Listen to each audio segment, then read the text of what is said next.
Honest J. Nowak. Oh yeah.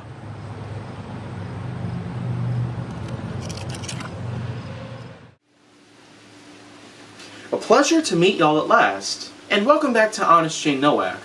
So I've got some other stuff I want to talk about on Honest J. Nowak, pretty much. I'm seriously going to do whatever it takes now. There's going to be a lot of episodes I'm hopefully going to pre-record with all the time that I have every day, but it's still just going to be some time, before the real action unfolds. The challenge itself that I've got at the moment is that, of course, it's going to get colder and colder and colder every day that passes by, depending on how the temperature acts on upon us. But, of course, aside from the environmental impact and the like, again, I'm pretty much just going around the bush, of which we're just focused on the topic itself that I'm going to focus on. And the topic I'm going to focus on is editing software. I'm going to point out a few things that I'm going to be honest about based on the types of editing software that I've used within the last 10 years or so. And I know for a fact that over the last 10 years or so, even longer than that actually, there would be a lot of editing software out there of many different types produced by many different companies over the last 15 years at least. Yeah, that's pretty much more like it, but editing software of all sorts, it does try to do pretty darn well in terms of teaching you how well to edit a video or film, or anything in general really that relates to cinematic incarnations. Now, of course, fundamentally, what I can probably exude from this is that editing software itself is surely not a big problem for me. It's simply because of how I managed to get used to how many of them work, and of course how long every video of mine takes to export. Now, you probably would be wondering exactly why I'm pretty much engaged in all of this part here, but I still feel like that compared to Magic's Movie Edit Pro 2016, Sony Vegas Movie Studio Platinum is actually pretty darn good too. It's slightly easier, as a matter of fact, compared to Magic's, but Vegas, of course, does have some of its doubts in mind. There were a few parts of which that I kind of just had trouble with, especially with putting out a different layout. A layout that of which exudes the sound pool and the titling area, as well as the media board, plus the screen, which is normally located on the right. And so, if you look at it in any angle, of course, in certain screenshots that you'd probably find out, you would be able to search exactly what you'd want to have in terms of what the layout you want to use. But most of the time, whenever I try to pick a layout, it doesn't automatically save in.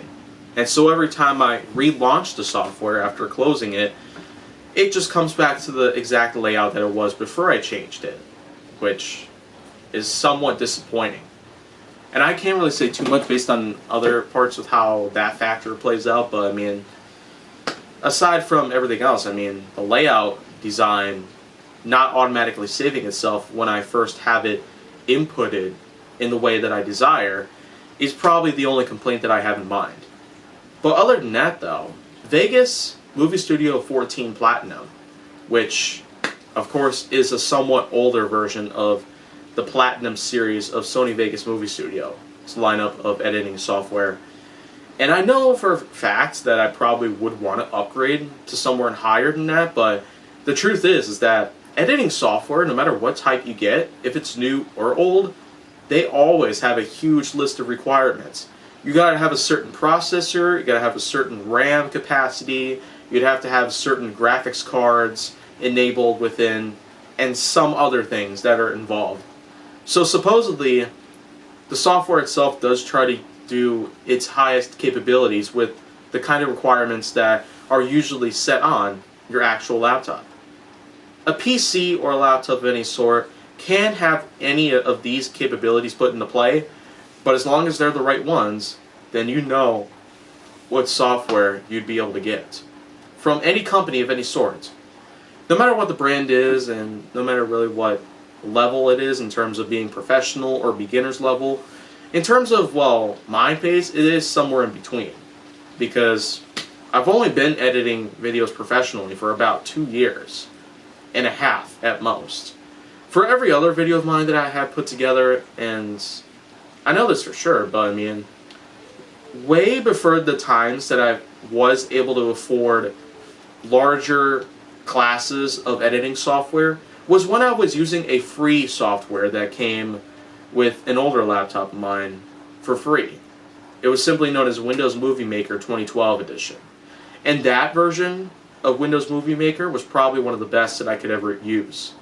It was pretty easy to adapt to, but at the same time, I couldn't really say too much about how capable it was of crashing or freezing. Of course, when it comes to my newer software, the software that I have today, with Magix or Vegas, neither of them have, well, the same amount of problems, but it is very rare in terms of how occasional they are, in terms of how many times they could freeze or crash, or even lag, pretty much. But either of those software, in comparison with Windows Movie Maker, they haven't really suffered that much in accordance to how, those problems are really big in terms of, especially those beginner level editors out there. Creators of all sorts, they want to be able to afford the best kind of editing software they can find, but they can only afford so much based on what editing software would be able to offer.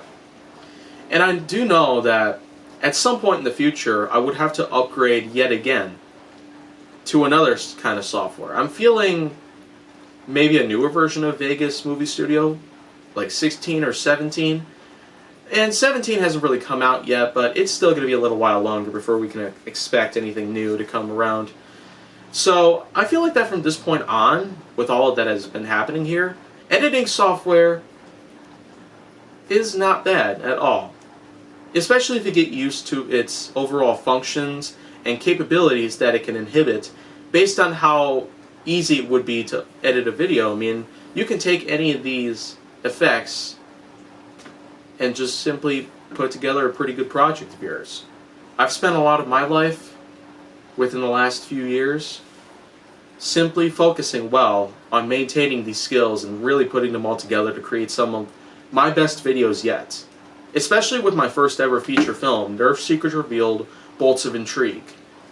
Now, I feel like that's just another subject of mine that I might have to cover later, but anyhow, that's probably enough I got about editing software. I'd still give it 2 thumbs up based on the kind of editing software that I've gotten so far, and of how well I was to learn about. So, if you want to see more go down on my channel, make sure that you like, subscribe, comment, follow me on social media, and stay on the Hollywood side.